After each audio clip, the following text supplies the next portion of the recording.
आध्यात्मिक विकास में मेरे आसपास के वातावरण का कितना प्रभाव पड़ता है?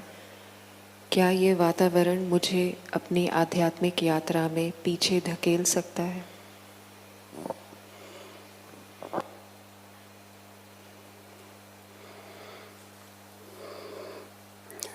आध्यात्मिक वातावरण, इसमें किसी और का सहारा मिले अच्छा तो है, लेकिन हम इंसिस्ट करें कि हमारी ओर शांति बनी रहे, सब लोग शांति प्रिय हो, ईश्वर प्रिय हो, ईश्वर प्रेमी बने, इसकी कोई गारंटी नहीं है। इसलिए हमें अपने को, हमारे अंदर का जो वातावरण बनाना है आध्यात्मिक, अपने भाव पे ही खड़ा रहना पड़ेगा। बाहर से अच्छा हो जाए तो ठीक है, नहीं होए तो हम सशक्त बनने की जरूर कोशिश तो करनी है। हम दूसरों के लिए आध्यात्मिक वातावरण पैदा करने की ताकत तो रखते ही हैं। अपनी प्रार्थना से, नम्र भाव से ईश्वर से प्रार्थना करनी है कि हे प्रभु, हमारी चारों ओर जो दुनिया है उसको शांति प्रिय बनाओ, ईश्वर प्रेमी बनाओ, जिससे हम सब ईश्वर की याद में बने रहें। प्रार्थना करनी है, देखो, और प्रार्थना का असर कितना होता है। जी, मैंने बहुत बार, मेरी जो प्रिसेप्टर थी उनके बारे में बहुत बार बोल चुका हूँ कि द्रौपदी देवी अग्रवाल, उसकी मैरिज के बाद ससुराल में आ गई और घर वाले उनको ध्यान नहीं करने देते थे। सास भी मना करती कि इस घर में ध्यान करना मना है और पूजा पाठ कर ले कि तू। उनके पतिदेव भी खफा हो जाते थे, आप हमेशा ध्यान करती रहती हो। वो सुबह जल्दी उठ के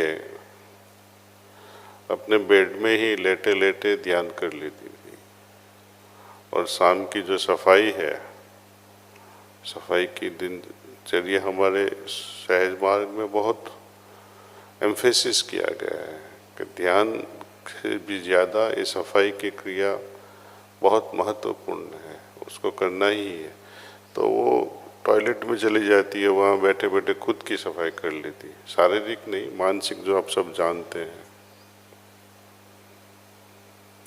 तो जिसको करना ही है, वो सब कुछ अड़चन होएगी, रेजिस्टेंस होएगा चारों ओर से, फिर भी जिसको करना है वो करके ही रहेगा। आप चाहते हो तो होगा, नहीं चाहते हो तो छोटी छोटी चीजें भी आपको रोक देगी। बुखार आया, चलो आज ध्यान नहीं करेंगे।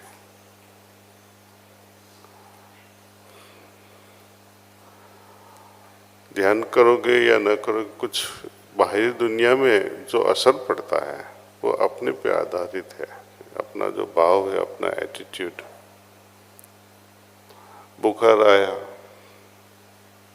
नहीं करोगे तो उतना ही समय लगेगा जितना आप ध्यान नहीं करते। ध्यान करते तो आपको कुछ ताकत भी मिल जाती।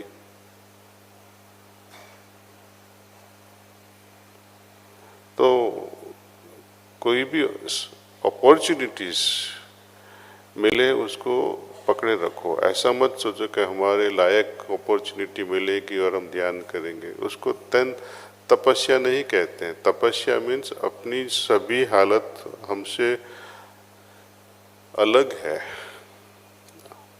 हमारे प्रतिकूल है, फिर भी हम कर रहे हैं, उसको तपस्या कहते हैं।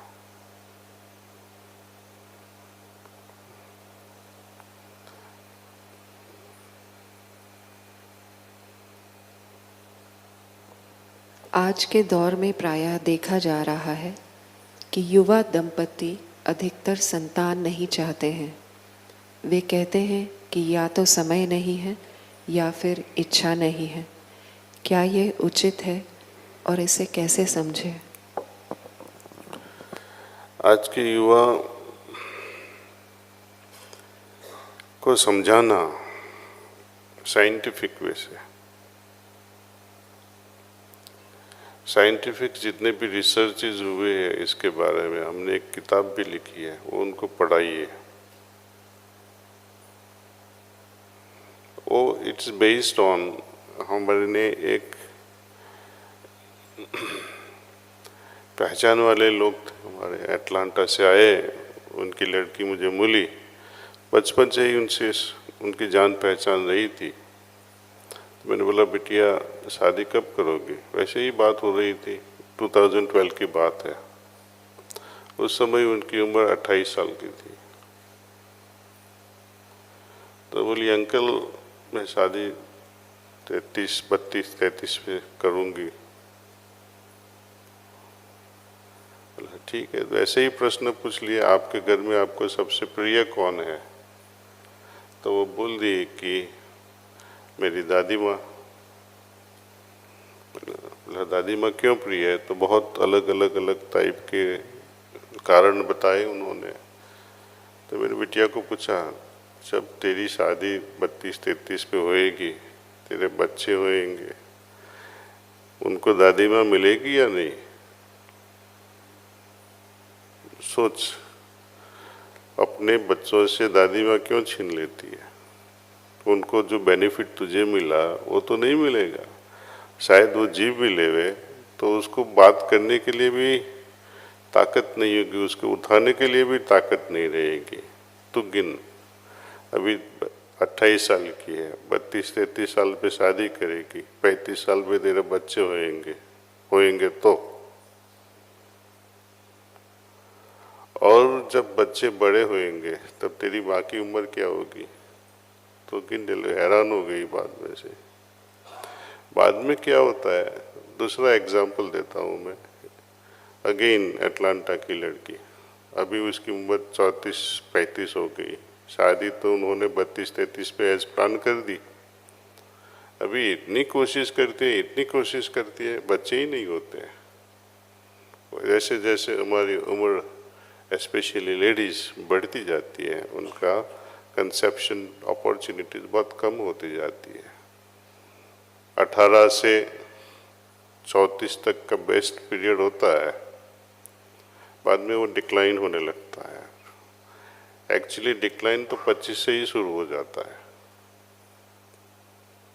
जेनेटिकली जो भी बच्चे पैदा होंगे 25 के बाद और 25 के पहले, उसमें बहुत फर्क होता है।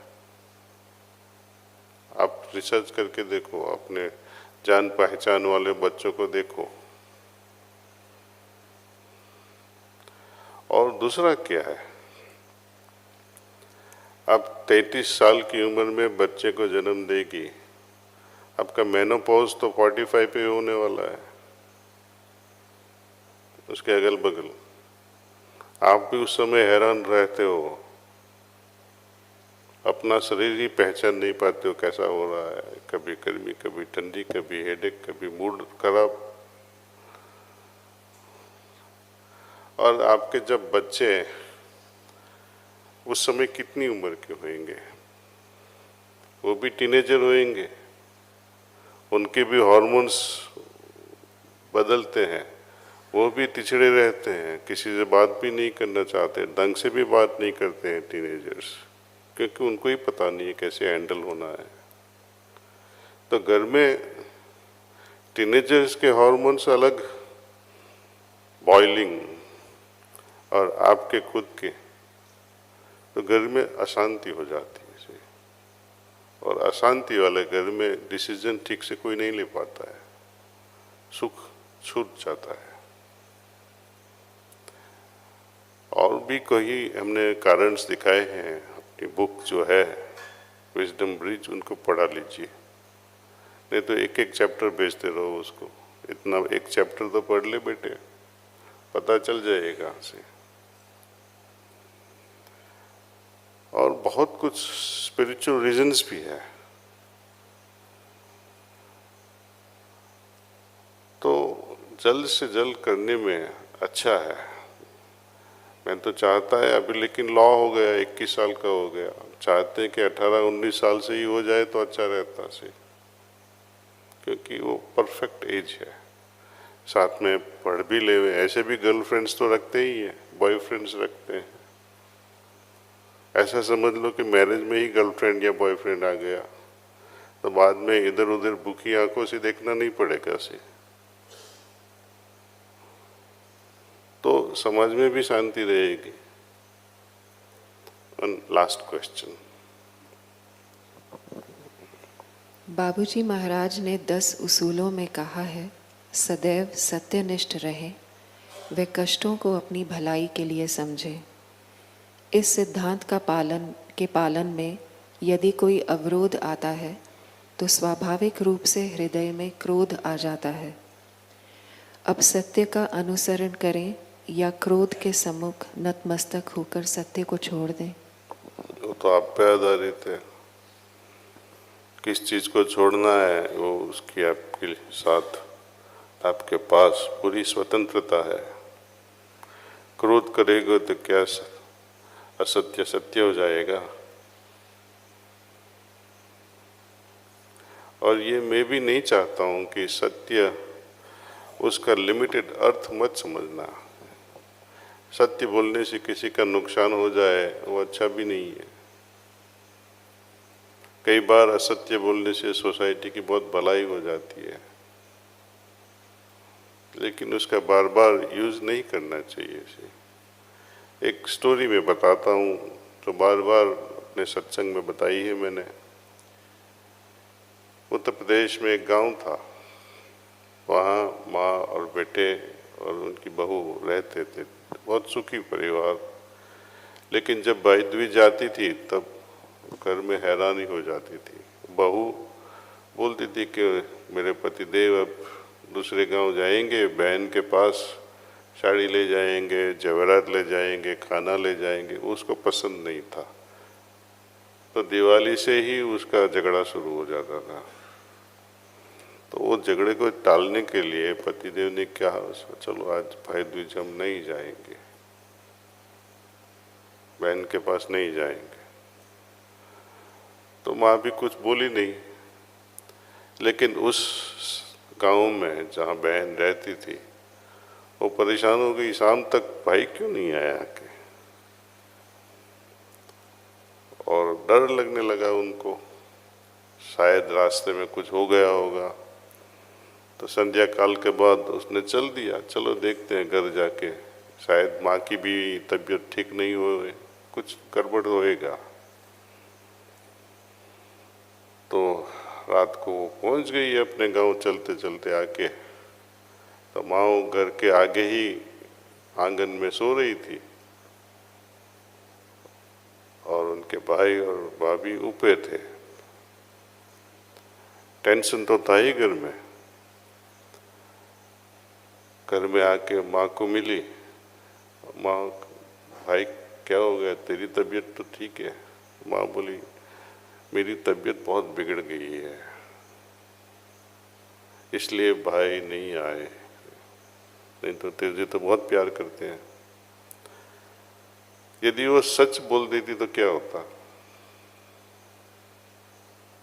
तो कभी कभी झूठ का सहारा लेना पड़ता है ऐसे। वो बात सुन के वो भाभी भी रोने लगे कि कितना अच्छा परिवार है, उसमें मैं क्यों दखल करती हूँ।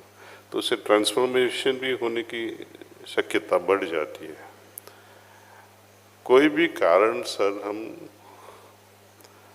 उसको अपॉर्चुनिटी लेके, उसका सहारा लेके वो काम कर लेना चाहिए। अपना जो रेजिस्टेंस है या जो सकारात्मक सर्कमस्टेंसेस नहीं होता है, जो नेगेटिव होता है, उसका भी हम सहारा ले सकते हैं अच्छे के लिए। ध्यान करके देखो कैसे हम सहारा उसका ले सकते हैं। ध्यान से ही पता चल जाता है। जब हम किसी भी प्रश्न के बारे में सोचते हैं, रात को वो प्रश्न ईश्वर को सबमिट करके सो जाइए, देखो सुबह तक उसका सॉल्यूशन मिलता है कि नहीं।